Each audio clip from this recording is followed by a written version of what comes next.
प्रथम तो आम कालपुरुषर प्रथम राशि मेष राशि जब देखा मेष राशि ग्रहंकर स्थिति की देखिले लग्न मंगल अवस्थान द्वादश शनिकर अवस्थान द्वितीय रविबुद्धर अवस्थान तृतीय शुक्र और बृहस्पति अवस्थान पंचम केतु एकादश राहुंकर अवस्थान अच्छी ये सब ग्रहंकर स्थिति की देखिले आम कर्म और बेपार स्थिति की प्रथम तो देखा मेषराशि व्यक्ति विशेष मानी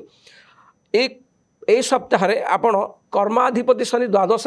जो मैंने इंटरव्यू दबाक चेष्टा कर जिते चेष्टा कले इंटरव्यू सफलता पाइबे नहीं जो मैंने आगुरी कर्म भाव में कर्म जड़ित अच्छा कौन कर्म करुँच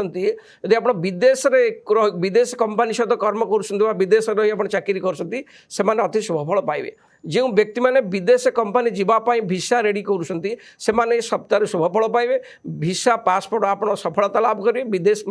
यात्रा करेंगे विशेषकर जो मैंने स्वदेश रही कर्म कर असुविधार सम्मुखीन हो पारती किंतु लग्न मंगल अवस्थान थिबारु रुचक नामक महापुरुष जो सृष्टि करुच्ची एथिपाई जो मैंने आगुरी प्रशासनिक लाइन में अच्छा एडमिनिस्ट्रेशन लाइन पुलिस एथर सब अच्छा से शुभफल पाइबे आसन देखा मेषराशि व्यक्तिर आर्थिक स्थिति सप्ताह किभली अर्थ क्षेत्र को जदि आम देखा द्वितीय रविबुद्धर अवस्थान अर्थ क्षेत्र मजबूत रहा आय ठारू व्यय कम हम आप दी पैसा बैंक बालांस रखिए आर्थिक क्षेत्र में मेषराशि व्यक्ति विशेष मानक बहुत शुभफल सप्ताह पाइबे आसन देखा मेषराशि व्यक्ति विशेष मानक पारिवारिक स्थिति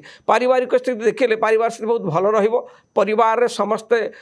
सहयोग करेंगे परिवार आनंद उल्लास कटो प्रायतः देखा गले मेषराशि व्यक्ति विशेष मानक ये सप्ताह अति शुभफल पाइबे किंतु मेषराशि व्यक्ति शनि 7.5 प्रथम चरण चालू अच्छी एथपाई आप जहाँ जिते कम कर सब देखी चाह करूँ ठीक टाइम ठीक कम करूँ समस्त अशुभत्व को दूर करने शुभफल पाइबापी हेले प्रत्येक दिन आप हनुमान चालीसा पाठ करूँ प्रभु हनुमान को दर्शन करूँ जहाँ भी रिष्ट अच्छी खंडन हम शनि 7.5 आप मुक्त हेबे।